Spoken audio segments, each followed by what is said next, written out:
Tricycle driver patay matapos mabangga ng bus sa Ilocos Sur. At mga lumikas dahil sa bakbakan ng militar at mga rebelde sa Misamis Oriental, nananawagang itigil na ang gulo. Darito ang Ratchada, Probinsya.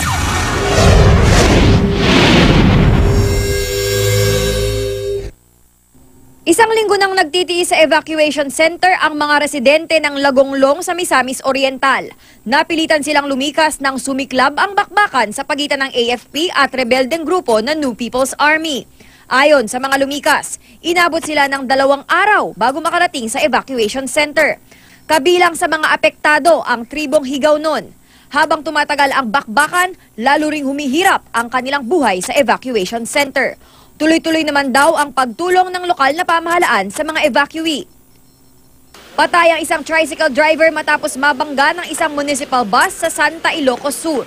Sakay si Alejandro Cabatic Jr. sa kanyang tricycle nang mabangga ng bus na pagmamayari ng munisipyo ng Paway.